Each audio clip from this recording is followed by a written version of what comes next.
They got a change going on in their running style this year, which is kind of fascinating to watch.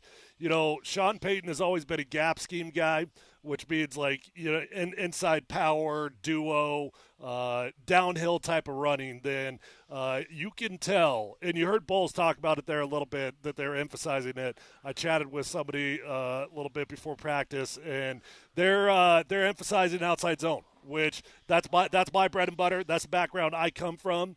I wonder, so they've got a new assistant offensive line coach this year. His name's Chris Morgan. I had Chris for 5 years of my career in Washington and Atlanta.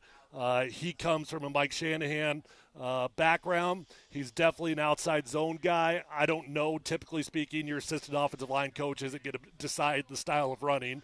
But he's got a strong background in it. I wonder if he's influencing that. And you could definitely see it. Yesterday we talked about the amount of times that R.J. Harvey tried to bounce the ball outside. It makes a little bit more sense now that I've seen a few days in a row here that they are running way more outside zone than they traditionally have. Well, as long as he's able to hit those cutback lanes and they're there, right? That's right. What's the philosophical difference in that besides what they have been doing? Well, like I was saying, Sean's he's a gap scheme guy. So when I say power, think about your left guard is pulling to the right side. You're trying to hit that A gap. Duo is it's power without a polar. So you've got an extra tight end to the play side, and everything's trying to hit real downhill. A gap, B gap. Maybe you'll cut it back to the backside A gap if you have to. Outside zone, we're stretching the field. We're running laterally. We're looking for that first hole. We're putting our foot in the ground, and we're hitting it. Well, that's more like Mike Shanahan's style, right? That's typical Broncos running over the years, right? Yeah. Scotty, you just Mosier Tyler's statement a while ago. I was going to, and that's interesting. And we talked about it earlier. We had long conversations. Does an outside zone help the lineman read the second level better? It's a little bit more patience. It can. You and I were talking with Stink and Logan before practice, and those guys were talking about the amount of mental mistakes that the offensive line had in identifying the second level.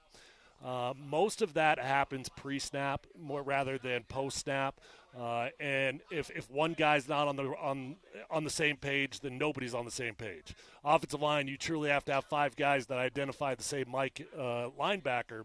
And so a lot of that is pre-snap. And keep in mind, the most mentally taxing position on offensive line is what? What would you guess? I would say center. Yeah. And what was that? That was our one position last year that we thought might have been the weakest. That we had a young football player. He was a rookie playing. You had vets that had been paid a boatload of money. And so the most mentally taxing position you had your youngest player at last year. That's a good point. Why is this offense, Tyler, better suited for this new scheme, or an R.J. Harvey or J.K. Dobbins? Why are they better suited for this than what they had been doing? Well, first off, I'm definitely not trying to insinuate they're going to get away from the gap schemes, because that's Sean Payton's background, and that's what he's always done. But I do think that they're going to implement just more change-ups with an outside zone. I don't know, man. I think R.J. Harvey could be a downhill runner. If you go back and you look at his college stats, I read something like 85%. Don't quote me on that.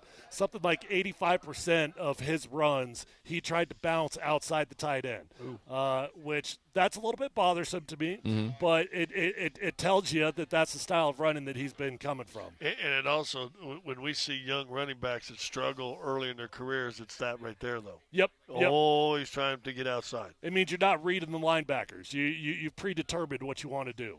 All right, so how concerned are you about R.J. Harvey and pass pro then?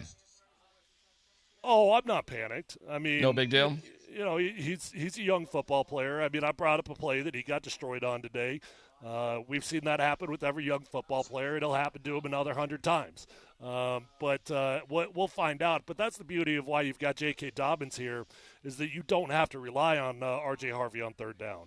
All right, the offense versus defense, Sean Payton did address that. Iron sharpens iron, the necessity of what we're building. This is fantastic. So Sean Payton is claiming, guys, that, hey, a day that one side dominates the other is a good deal. Yeah, I don't know. I think being challenged, the reason you have training camps, and like I said, the philosophy of training camps has changed over the last, gosh, 10 years for sure, but I would go back as far as 20 years. That training camps, and I told you, I was at Greeley when Dan Reeves was still here.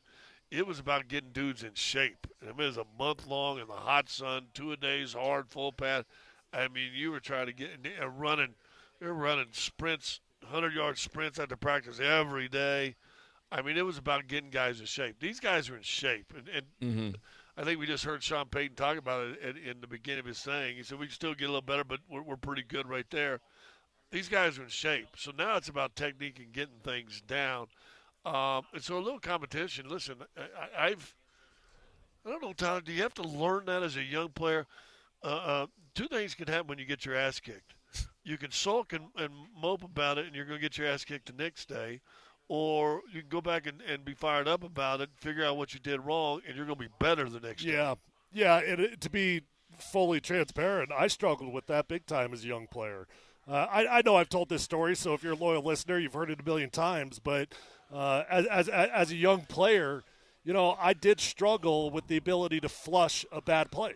I'd have a bad play, and then I just couldn't get over it. It was in my head, and rather than moving on to the next play, I'm thinking about getting my ass chewed in meetings a little bit later and whatever. And then all of a sudden, one bad play, it spirals into 2 or 3, and then I get traded out to Seattle, and I've got Tom Cable as my coach, and I've got a bad play. And he pulls me out of the drill, and I'm like, "Oh God, here we go!" And I'm ready to get cussed out, just get my ass kicked by him. And he very calmly talks to me. He says, "Tyler, what's the difference between you and Russell Okung?" And I'm like, "I don't know. Russ is a top 12 pick. He's better than me."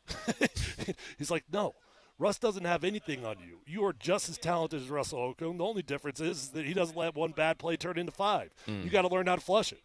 And I did, and it took me time to get there. Some players have got the ability to do that in their first year. It took me 2 or 3 years to get to that point. Let me